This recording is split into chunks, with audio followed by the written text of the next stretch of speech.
ex legisladora y también ex ministra de Gobierno, pero sobre todo una querida amiga que es María Paula Romo, a quien saludo esta mañana. María Paula, gusto de saludarte. Primero, buenos días, ¿cómo estás tú? Buenos días, Eduardo. El gusto siempre es mío y charlar con ustedes me da mucha alegría. ¿Cómo estás? Muchas gracias a ti, la alegría es también la de nosotros y a la audiencia que le encanta siempre, que le encantan las entrevistas contigo porque siempre se manifiestan y conversan y tal.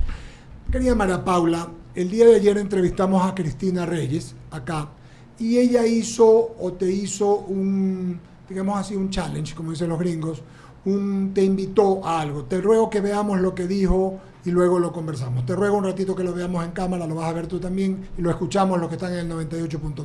Por favor. La invitación está en su casa. Y siempre, y vuelvo, licenciado, y vuelvo a invitar a la señora Romo a un careo aquí en I-99, así como está aquí el señor, porque rehuye la señora, qué cobarde persona, muy valentita detrás de la cámara. Ven aquí, un careo con, así como está el señor aquí, Ramiro, frente a mí, en I-99 con ustedes de moderadores. La reto, señora Romo, la reto, señora Romo. ¿Qué dice usted, María Paula? La reta un debate. Yo como moderador, mire usted en qué me pongo. ¿Cómo la ve? Estimado Eduardo, creo que está confundida porque, bueno, primero yo no soy de careos, de este tipo de cosas, no es ese mi papel y no es eso lo que pretendo. Yo no estoy buscando ni retos, ni careos, no sé, pues ni puñetes, no sé a qué está acostumbrada. Pero en mi caso, ¿qué es lo que yo he hecho? ¿Usted recuerda cómo eran estos juegos o cómo son estos juegos de los niños? Que usted ve una hoja en blanco y unos puntos con unos numeritos, ¿no? Y el juego era una los puntos. Yo no estoy en una discusión ni con Norero, ni con Mayra Salazar, ni con Cristina Reyes, ni con Boscán, ni con Salcedo. Yo lo que estoy es uniendo los puntos. Lo que yo he pretendido hacer, lo que yo creo que es importante para el país hacer, es unir esos puntos. ¿Qué hacía Norero con un contacto en la Asamblea Nacional? ¿Qué hacía Norero con un contacto como Ronnie Aliaga? ¿Qué papel jugaba Mayra Salazar y el acceso que tenía en la Asamblea Nacional, en el Parlamento Andino, en la Corte Provincial de Justicia? Ahora vemos que también en el Consejo Nacional Electoral. Este no es un asunto personal. Este es un asunto institucional. Estamos hablando de cómo el país fue contaminado por las organizaciones criminales y en esa contaminación de las instituciones, diferentes personas jugaron determinados papeles. Mire usted en los chats, por ejemplo, cuando se habla de la Comisión de Pacificación. Es terrible oír eso. Cuando en los chats se habla de una tarifa para suspender una audiencia, cuando en los chats se habla de cómo le va o cómo le están pidiendo dinero supuestamente en el Consejo Nacional Electoral y habla de que si no se va a revertir en las apelaciones, ¿qué? Los resultados electorales. Son cosas muy graves. Y en todo este entramado hay una figura clave. Esta figura que juega un papel nuclear porque tiene aparentemente la relación que une todos los puntos, es la señora Mayra Salazar. La señora Mayra Salazar, esto tampoco es una opinión, ni es un prejuicio, ni es un adjetivo, son los hechos. La señora Mayra Salazar, en el 2018, era socia en una empresa de Daniel Salcedo. En esta sociedad que se puede evidenciar en la superintendencia de compañías, no hay una opinión, hay un hecho. Esto sucede un año antes de que entre a trabajar en la Asamblea Nacional. Entra a trabajar en la Asamblea Nacional en el año 2019 por pedido de la entonces legisladora social cristiana Cristina Reyes. Tampoco es una opinión, tampoco es un adjetivo, es un hecho. Entra a trabajar y tiene acceso al órgano más alto de la Asamblea Nacional, el Consejo de Administración Legislativa, por pedido de la señora Reyes. Luego trabaja en la Asamblea Nacional, Podemos ver los tweets, ella está muy contenta con mi destitución y mi juicio político, una opinión que Norero también compartirá más adelante en los chats cuando dice, ya que se vayan Romo, Carrillo y Villa, unas personas que éramos muy incómodas para las organizaciones criminales. Luego esta señora Mayra Salazar va a la Corte Provincial y se convierte en un vínculo fundamental con Fabiola Gallardo. Juntas van a la presidencia del Parlamento andino nuevamente con la señora Reyes. Lo que yo trato de mostrar, Eduardo, y creo que le hace bien al país, es mirar cómo estas relaciones evidencian la contaminación de la política en los más altos niveles por las relaciones con el narcotráfico. Y eso creo que no solamente nos permite entender lo que ha pasado antes, sino que nos hace advertencias sobre el futuro. ¿Cómo haremos en el futuro para evitar tener a un ruso, me refiero a Ronnie Aliaga, alias el ruso, sentado en la presidencia de la Asamblea Nacional o encargado? ¿Cómo haremos para que no asome otra Mayra Salazar trabajando en el CAL o que la relacionadora pública de los narcotraficantes sea también la relacionadora pública de la Corte Provincial del Guayas? Son temas muy graves de los que se está hablando en este caso y por eso no deben subestimarse. ¿Y qué debemos hacer, María Paula Romo, para que esto no se vuelva a dar? Porque es lo que tú estás señalando. ¿Qué debemos hacer? ¿Qué debe hacer el Ecuador? ¿Cómo apoyamos para que esto no vuelva a pasar? Bueno, creo que lo que está pasando, lo primero es saber la verdad, es como un diagnóstico. Siempre es importante en palabras de la fiscal general, esta radiografía nos muestra cómo funciona. Eduardo, más allá de la gravedad de lo que hemos visto, realmente si es que no se lograba estas pruebas que ha logrado la Fiscalía, estas conversaciones que ponen en evidencia toda la red, todo este armado, realmente nos habría resultado muy difícil de descubrirlo. Y lo digo por experiencia propia.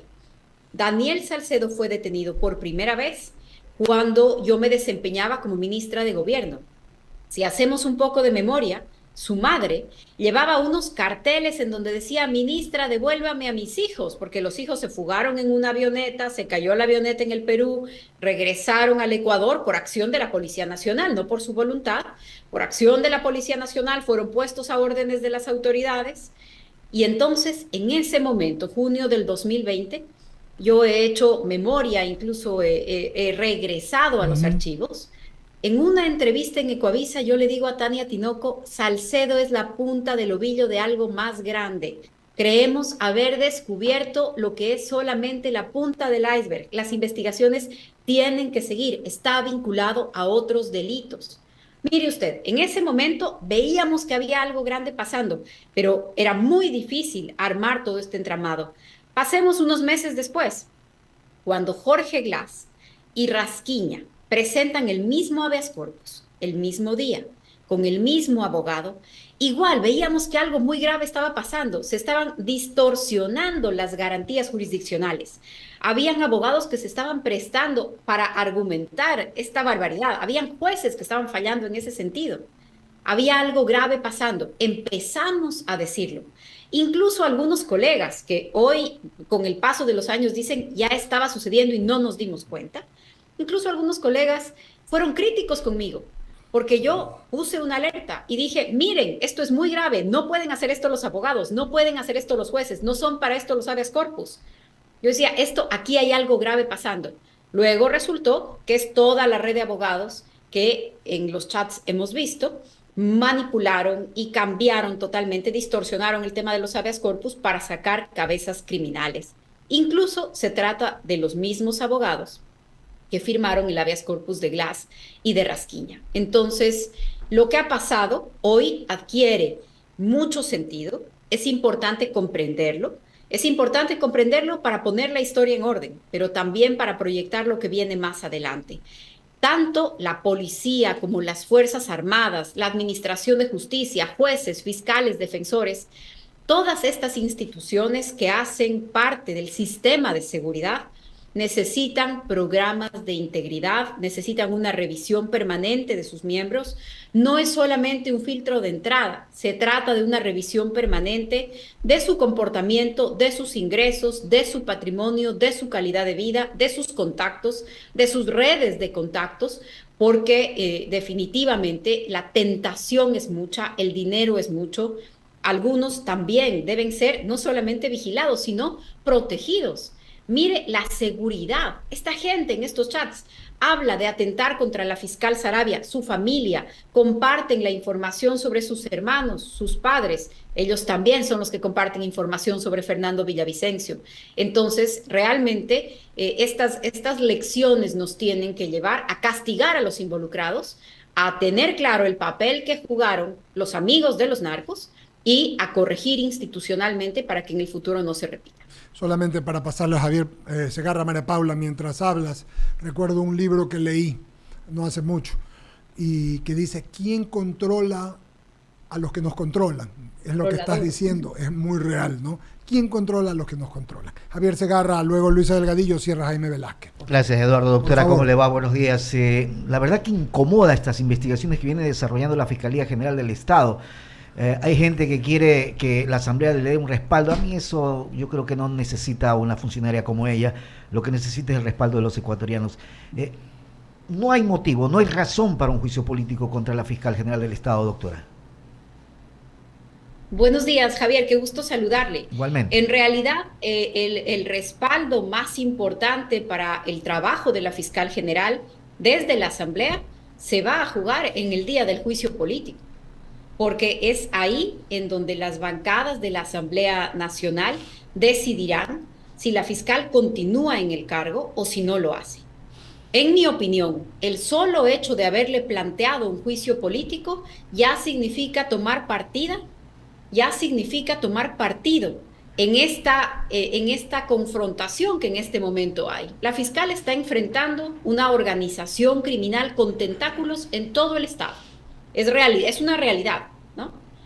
Y el momento en que una funcionaria que está jugando ese papel, que está enfrentando a esas organizaciones, que está asumiendo esos riesgos, es llamada a la Asamblea para que los investigados se conviertan en sus investigadores, para que los acusados se conviertan en sus acusadores y la traten de sentar en el banquillo de los acusados, me parece que ya es un mensaje que nos aclara quién es quién. Sin duda. Pero la verdadera votación relevante será la del juicio político. Sin duda, doctora. Luisa Delgadillo continúa con el diálogo. Muchas gracias, Javier. Doctora, qué gusto saludarla. Buenos días de mi parte. La he escuchado... Qué gusto verla, Luisa, y saludarla. Gracias, lo propio, estimada doctora.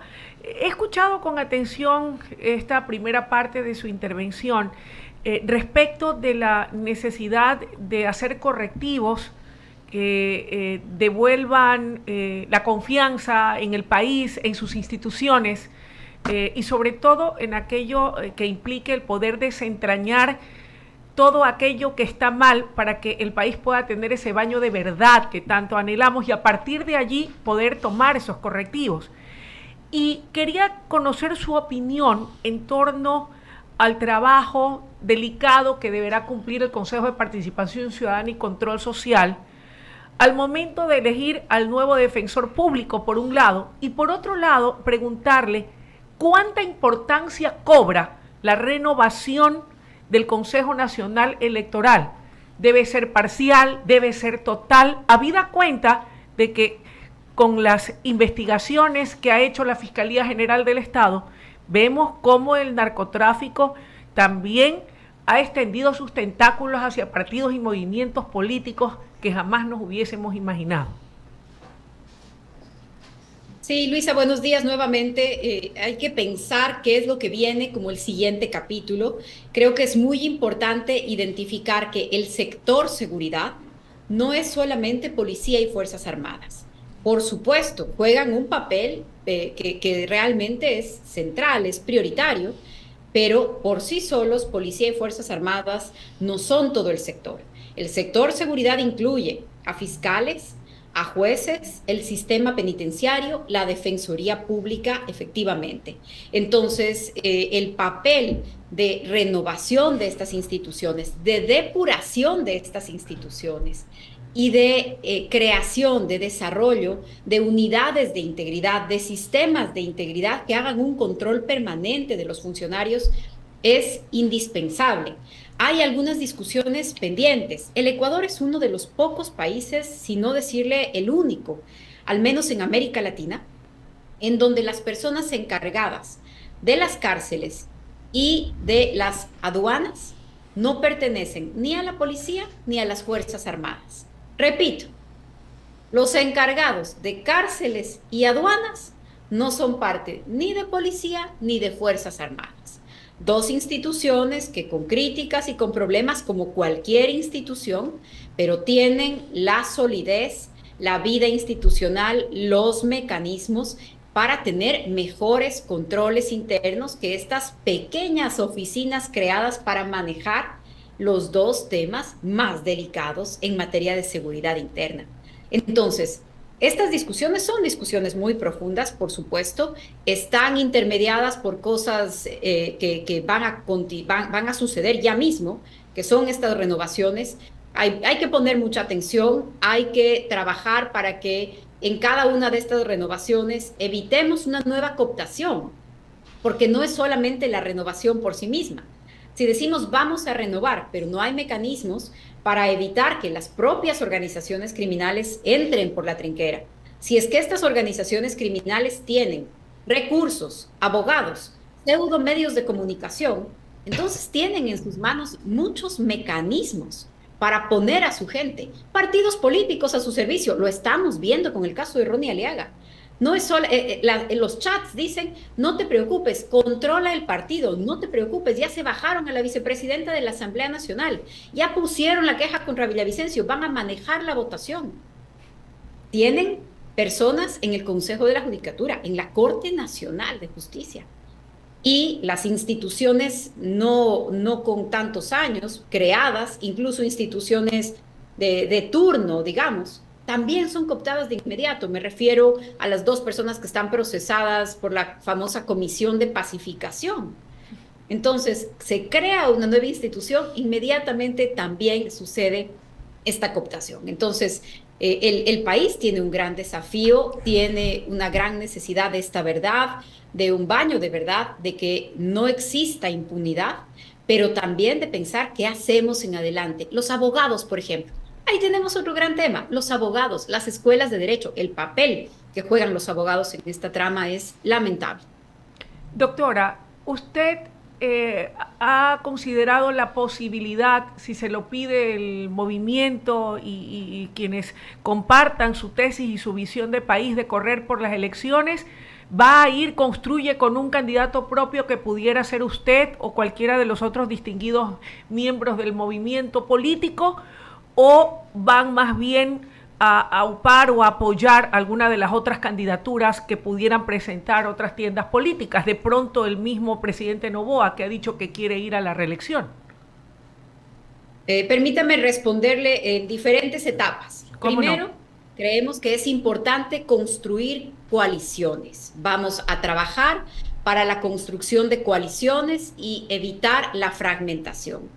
Presentaremos candidatos, por supuesto, y lo haremos en el momento oportuno, precisamente para no entorpecer cualquier proceso de coalición o de alianza, que es el escenario ideal, y evitar así una fragmentación profunda. Construye tiene cuadros propios muy valiosos en distintas provincias y también a nivel nacional, así que si se requiere, Construye podrá enfrentar con sus propios cuadros todas las candidaturas. Estamos abiertos a coaliciones y alianzas, pero también estamos preparados para ir con nuestros propios cuadros a la próxima elección y a la siguiente, porque muy pronto vienen las seccionales también. ¿Y usted, doctora, podría ser usted esa candidata a la presidencia? Todavía no hemos definido ni anunciaremos ninguna de las candidaturas.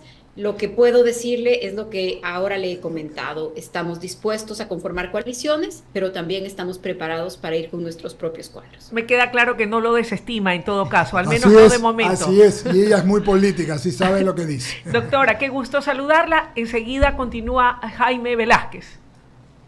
Gracias, Luisa. Gracias, Luisa. Bienvenida, María Pablo. Un placer tenerla por acá. Y la verdad es que escuchándolo con mucha atención todo lo que nos dice. Y le voy a hacer esta pregunta porque muchos ecuatorianos se preguntan lo mismo. Cuando usted estuvo en el gobierno, ¿por qué no hubo esos cambios que tanto hoy en día se necesitan? ¿Por qué no se construyó para ese cambio? ¿Por qué justamente, si se sabía la punta del iceberg, no se investigó mucho más para que no siga pasando lo que hoy en día estamos descubriendo? Buenos días, Jaime, qué gusto saludarle. Muchas de estas cosas, las que alcanzábamos a hacer, las hicimos. No hay cambios que sean de la noche a la mañana, pero en muchos aspectos, por supuesto, que se dieron pasos. Por ejemplo, en los temas de integridad de la policía, por señalar alguno, el tema del polígrafo para todos los policías de una manera periódica, incluyendo generales, estimado Jaime, esto se hizo en ese periodo, por supuesto que sí. También reglamentos de carrera, trabajar en proyectos de mediano plazo, como el caso de la Universidad de la Policía Nacional, que se aprobó en este periodo, pero que arrancó en el tiempo en el que fui ministra, porque eso también significa darle solidez institucional a la policía en el mediano plazo. Entonces, en muchas cosas en lo que se podía avanzar, se avanzó. En otras cosas o en otras investigaciones, las dificultades fueron inmensas. Mire usted, para volver al caso Metástasis, en el tema de Salcedo, en el tema de Daniel Salcedo. Daniel Salcedo ha sido investigado en el Ecuador por peculado, fraude procesal, tráfico de influencias, lavado de activos, ingreso de artículos prohibidos, y en todo le declaraban inocente.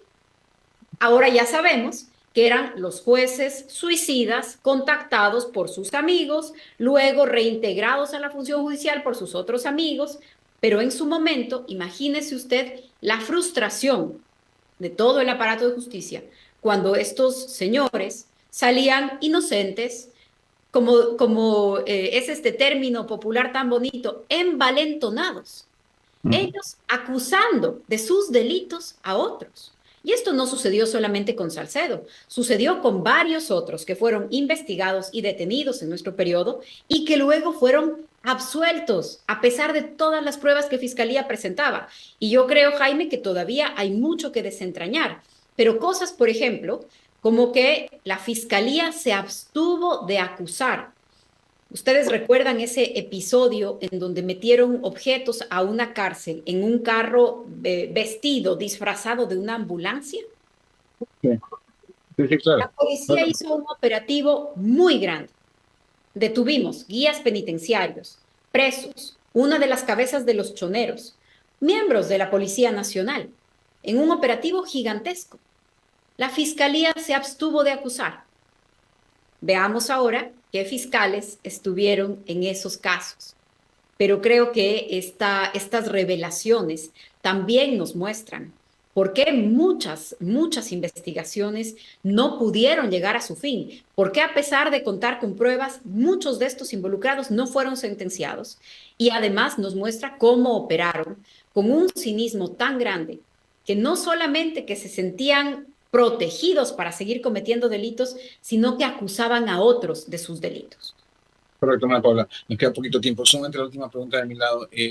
¿Quiénes son los responsables directos de todo este desmadre en el Ecuador? Porque la verdad es que muchos ecuatorianos decimos, más allá de todo lo que hemos descubierto, pero detrás hay una lucha por el poder. Y esa lucha del poder es la parte política. Y muchos dicen, son los políticos. ¿Cuál es su criterio al respecto, mi querida Ana Paula? Lo bueno del caso Metástasis y del caso Purga, Jaime, es que nos permite individualizar. Y no son los políticos o los partidos políticos, son personas con nombres y apellidos, son partidos políticos identificados, son candidatos que participan bajo el auspicio de una lista, son personas que contratan a los amigos de los narcotraficantes, son pseudo periodistas que les hacen favores, son funcionarios del ECU que les mandan la ubicación de alguien. Entonces, realmente lo bueno de estos casos es que también al evitar la generalización nos permiten señalar responsables y no es cierto. Y creo que esto también es muy importante porque cuando se habla de una sociedad corroída por el narcotráfico, de un narcoestado, da un poco la sensación de que no se salva a nadie.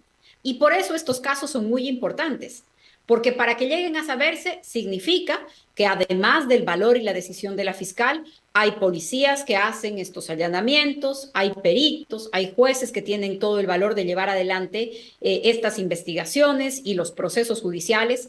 Entonces, hay una parte de la institucionalidad que no está cooptada por el narcotráfico y que se resiste a entrar en esta dinámica. No toda la asamblea está en esto, no toda la asamblea chateaba con Norero.